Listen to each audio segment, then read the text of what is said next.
Welcome back to the Diomedes campaign Abridged, where in the previous part we had some trouble with Athens coming over to attack us. Well, it didn't go very well for them. We took them down and then started invading them. They're out of the picture now, although we didn't quite get Athens itself. We've still got a bunch of wars though, because along the way loads of random factions ended up at war with us, and a couple of their armies are on/in our borders, so need to look into that. The army that was coming towards Corinth during the next enemy turn goes and besieges Corinth. Luckily I'd already garrisoned it with my backup army of trash, so with that and the town garrison we've got a decent amount of troops there to defend. We could even sally out here, I expect, but I was waiting for them to attack me. And in the meantime, Diomedes is gradually coming back. There was another army that he was shadowing, but it's gone off to the bottom right there. You might see it in a sec. It's sailing off somewhere else, so I figured we don't need to bother chasing them. I've also decided to throw another army up here at Marathon to defend our external territories.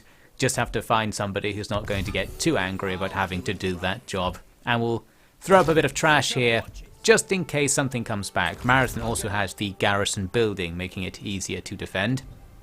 Annoyingly, the army Diomedes was chasing now starts coming back. It seems the AI has smelled that I've stopped defending those external settlements, and now it wants to go for them. Inconvenient. We are in range to go back and attack them, but that means we need to deal with the army at Corinth with only our backup stack. Doable, and actually they break their siege for whatever reason, and they run over here to tuck themselves into Mycenae. Apparently Mycenae aren't in this war with us. I probably was assuming they were, but this confirms they aren't, since the enemy are in their zone of control and aren't being attacked, of course. Now we need to decide what to do about this power move, because by not attacking Corinth, they've given themselves the ability to attack the other places which aren't garrisoned. This is a top quality move from the AI. We can go after them and challenge them, but we'll have a smaller army, and this army isn't very good. For now I thought I'll just start building up troops, but we're going to come back to that in a second actually. In the meantime, I sent Diomedes to deal with the enemy army that's coming in by sea. While it's a big army, it's absolutely trash. We have a gigantic balance bar advantage despite equal numbers, so we can just annihilate them, even adding night battle, which may or may not factor into auto-resolve results. There we go, negligible losses on our side, the enemy army trashed, so they're not going to be able to take our settlements around there anytime soon. To deal with the army in the core, I'm going to do something that I thought was very clever and sneaky, but wasn't quite as good as I thought it was going to be. First, I give some resources to Aphrodite. This makes all factions like you a bit more. Then, noting there, we have maximum dominance, so my plan was to just dominate this faction out of the war so I don't have to fight them at all. Problem is, they're about equal to us in strength apparently. That means I can't use dominance on them. We're still quite close though to getting a peace treaty. They just generally don't want to invade us. They're doing it for whatever reason.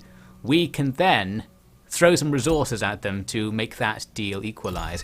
It was quite a few resources, so it's a shame to be spending all that stuff just to avoid having to fight them.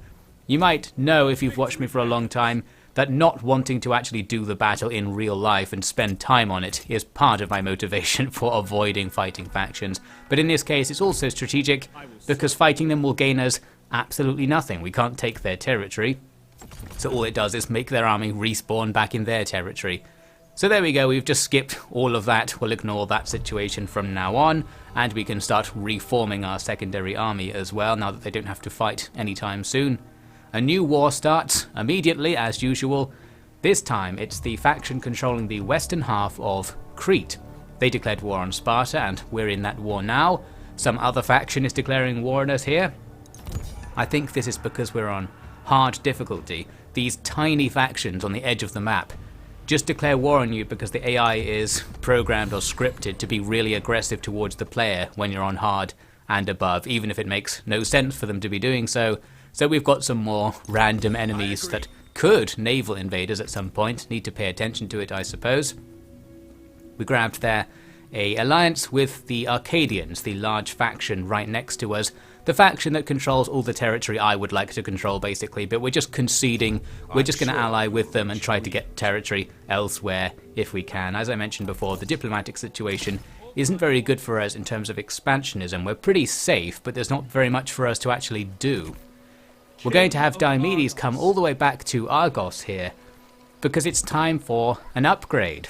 We've got the newer tier of military buildings since the start of the game, so we can make better units at high rank, and with the Hephaestic equipment for having a Temple of Hephaestus in the city. We can also pop off the prayer to Athena, I think it is. There's something in the god system that allows you to recruit units at a higher rank for a short time. So by doing that as well, we can reform our army in as efficient a way as possible. We can throw all the units we're going to get rid of out all at once to save money during the turns we spend doing the recruitment and waiting for the prayer to happen. And then we'll just get pretty much the same units, but slightly better, upgrading Argive warriors to Argive axemen, just higher stats all around. I think I threw in a couple of shielded club warriors as well, just to have a tiny bit of variety. And here we are with the army basically finished a few turns later.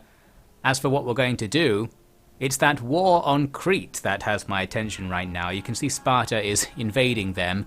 I thought maybe we can get in on this and steal a couple of territories down there just to make our territory even harder to defend and even more spread out. We do have other options. We could go after the distant random factions we happen to be at war with at the moment. But due to a lack of military access, it's going to be difficult, and that's something the Crete invasion plan has going for it. We can just sail there in a straight line, no diplomacy required, we don't have to pay anyone to get military access or anything like that. The only downside is that you can take sea attrition, but we can ask Neptune to not kill us with the prayer system along the way, and we won't take any of that attrition. So that's that. Our backup army is still just sitting around at Corinth right now. The issue was we had constantly declining public order, and there wasn't too much I could do about that, so I've been garrisoning the area to help out. Now though, because we're getting pretty rich, I'm going to start turning our backup army into a real army by replacing some of the trash units. So coming soon we'll have a secondary army that we can actually do serious things with. For now though, it's still just Diomedes, and he has got some action because we arrive here at Crete. The Spartans have already taken the stuff to the west of Ram Landing, so we want to get on with this and steal some territory as soon as possible before Sparta gobbles everything up. Here it's a walled city assault, which is probably why the balance bar's kind of even, despite us having overwhelming numbers. We just need to overcome some walls and towers. Luckily, we have plenty of vanguard deployable units, meaning we can deploy essentially right below the walls and just start getting up there immediately, which will prevent us being shot quite as much by the enemy's towers and archers, partially negating their wall advantage. The archers on top of one of the wall parts tried to get out of there as we surmounted the wall, but luckily we're phasing through the wall in our ghostly forms here to bring them down. We catch up with them and just absolutely annihilate them with those axe troops. That's all good. This other main ascent point goes uncontested, so now we can decap that tower to stop it shooting at us and run down the side of the wall to attack the enemy's main position around the gate, which I'm also attacking from the front at the same time. I bet there's probably a way here for me to avoid being shot by the towers by attacking from the front at the same time, but it's the age of epics, we're just doing it the epic way. Diomedes himself was joining the fray over there, and our other attacking point seems to be looking pretty good. The enemy are just running away or dying. They've only got a few units on the battlefield here, so numbers certainly are on our side. At some point we capture the gates and open them up. Our slingers have been hard at work slinging over those gates while being shot by the towers, so we actually lost a bunch of slingers. Luckily they're a nice easy unit to get back, and maybe they were doing some damage and helping out in that battle.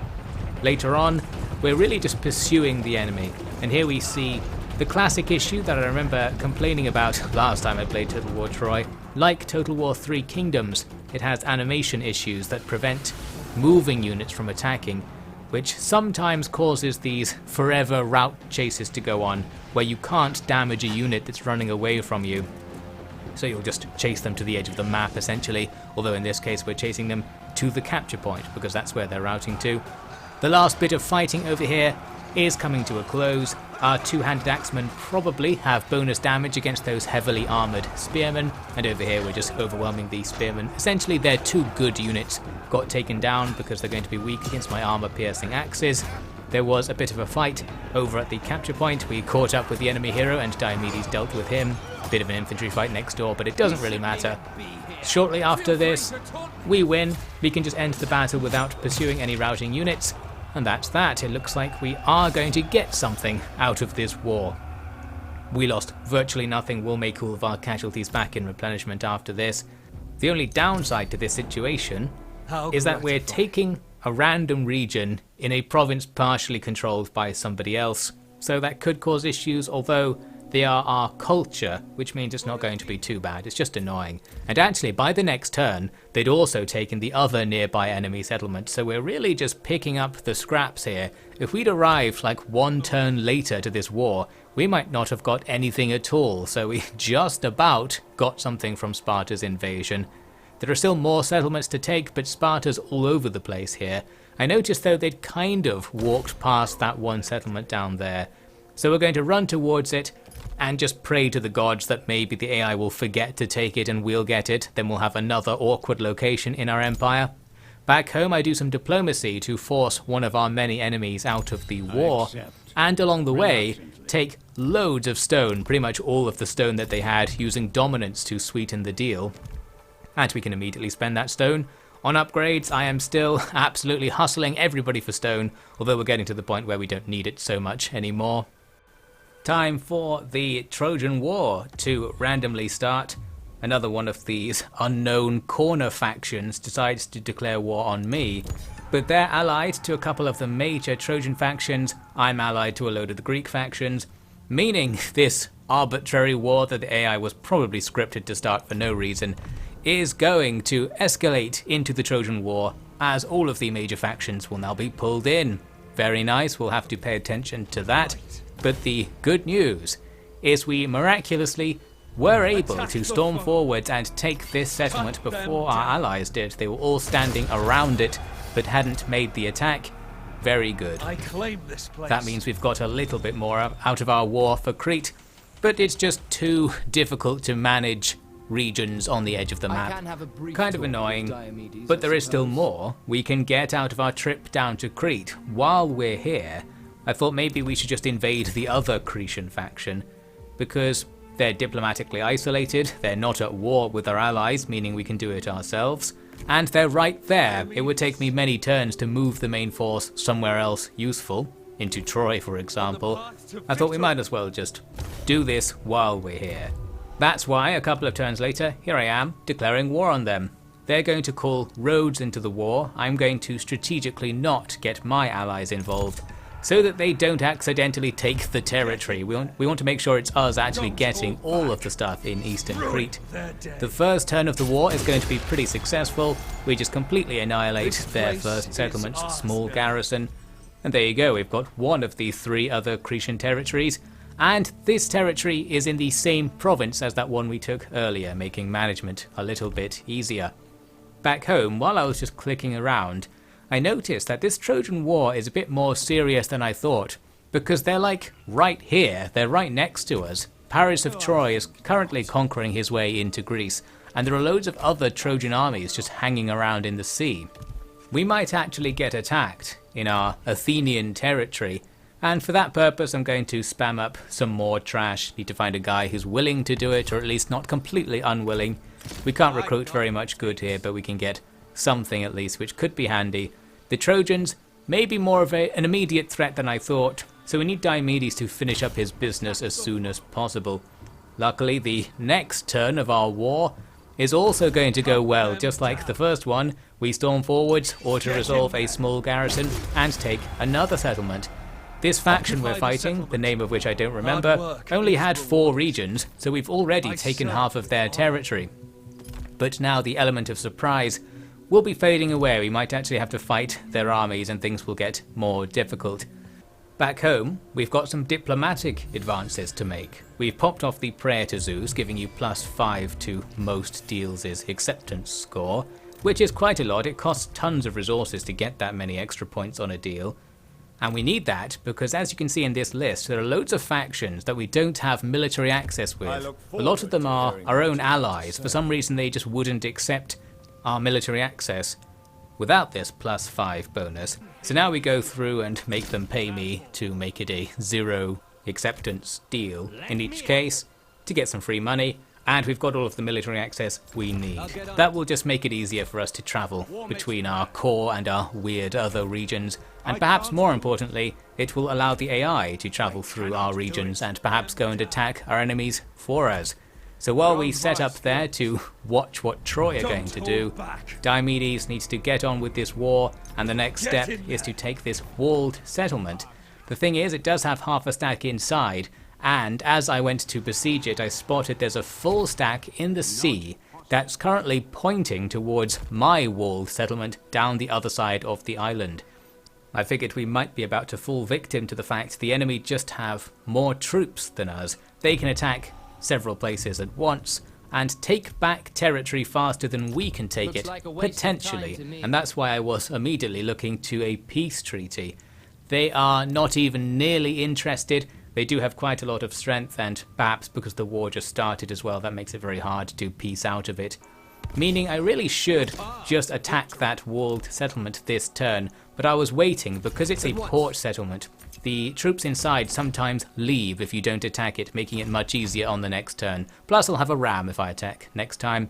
In the meantime, I'm also going to spam out some more trash at the settlement that it looked like the enemy were going for. This debuffs our economy because you get debuffs for every general you hire, but I figured it was worth it.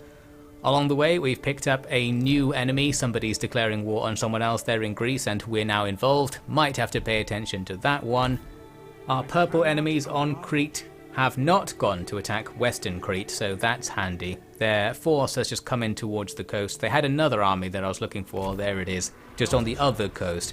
Not quite clear what they're going for, but they could easily grab a couple of our territories still. And as you can see, the army inside the town did not leave. It's time for us to attack. It won't really be that much better than just attacking in the previous turn, but we're here now. We've got our one ram, and we're going to be facing some walls that are far more covered in troops than with our previous city assault. Our plan will be the same as in the previous battle, just vanguard deploy below the walls and get in there. As you deploy, you can't see which parts of the walls are garrisoned, so it's just a gamble. You just go for a bit of the wall. If you're lucky, there'll be nothing there, or perhaps just some archers, something you can kill once you go over the wall. In this case, we're unlucky, being hit by some javelins who are quite powerful in Total War Troy, as I recall. We are using that radius mod, which probably rebalances things, I don't quite know. We've got a distractionary standoff at the west end of the town.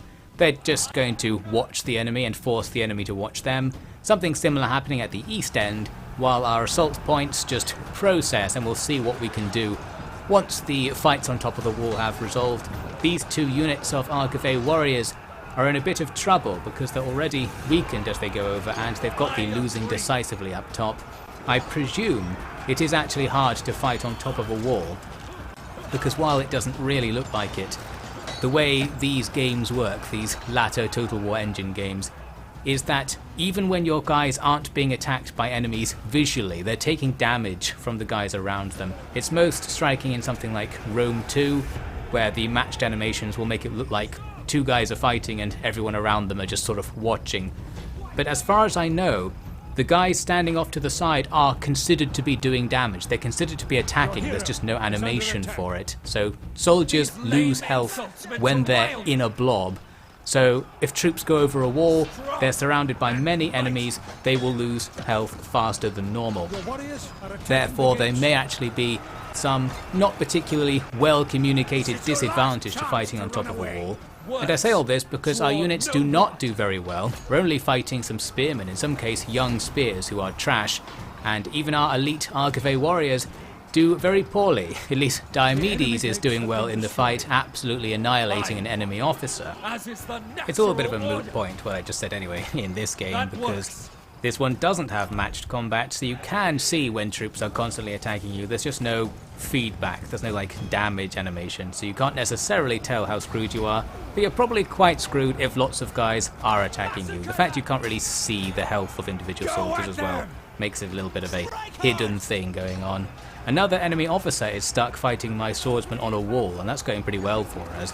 generally where we've opened the enemy gate and are just storming around with our units, things are looking okay. We are getting punished there with that axe unit being shot in the back, but the enemy are running away in many places and we've got more and more things pouring in to exploit this opening. We're now going to deploy our standoff army. They're going to run around to come through that open gate and get in on the action.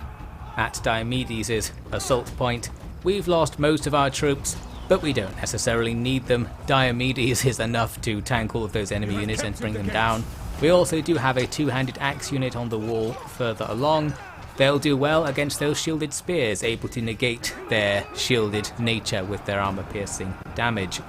As stuff pours in through that gate, the battle turns into a running fight really. A lot of the enemy units were trying to go back towards the capture point, and I just kept rear attacking them and cutting them off in the streets. So while we had one bad fight here, where I've got one of my units fighting like 4 or 5 of theirs, for the most part we were able to locally outnumber enemies. Diomedes is having an easy time killing some archers. That's a waste of him really. I was trying to get him to capture the gate so that I could bring the units standing outside inside. Got some axemen there who will help him out with that soon enough. But you can see how the enemy are running about through the streets, leaving some units in isolated positions where we can quickly take them down, struggling with the inability to pursue and damage them there again by the looks of things. But those ranged units will be caught in melee with most of their ammunition unspent. That's all good. It's going to take a while for all of our stuff to filter in from the standoff army, but some of the leading units have already pursued the enemy to the capture point by the looks of things. This battle replay is almost certainly not what actually happened, by the way. I feel like at this stage in the real fight we'd actually trapped and killed more enemies, as we'll see in a second actually. We've opened that gate over there, so now a few more units will come in through that gate. Then the replay says that we lost, which is another suggestion that it was inaccurate. This then is some footage from the actual battle gameplay, where as we're approaching the capture point, most of the enemy armies looking pretty dead already. I think we just did loads of damage to them as they fell back, which was pretty handy. Another advantage to fighting on a siege map, the way it changes the AI does make it easier sometimes to focus down parts of their army. So we'll cut now to the result. We did win that battle, and it went well apart from the part that didn't go very well, where we lost those Argive warriors. We actually didn't lose the units completely, although we did lose one of my two-handed axe units in the wild, uncontrolled pursuit. So that's a shame, but using the elite units system, our Strategoid training, we can re-recruit them miles away from our home region in an elite form, so that's handy. As for the enemy army, completely dead, that's all good. We move on into this nice walled settlement and we'll be completing the region of Eastern Crete, whatever it's actually called. Letting us do the edicts, whatever those things are called. The edict system from Rome 2 that's also in this game, we can now use it on this province. As for the war, I immediately wanted to end it. I thought maybe we can peace out because we've shown our strength, but no, we're still nowhere close, meaning we're going to have to deal with their other roaming armies and whatever they might get up to, which we'll be looking at in the next part, as well as quite a lot of drama surrounding the fact that Troy are all over us now, and that's only going to get worse.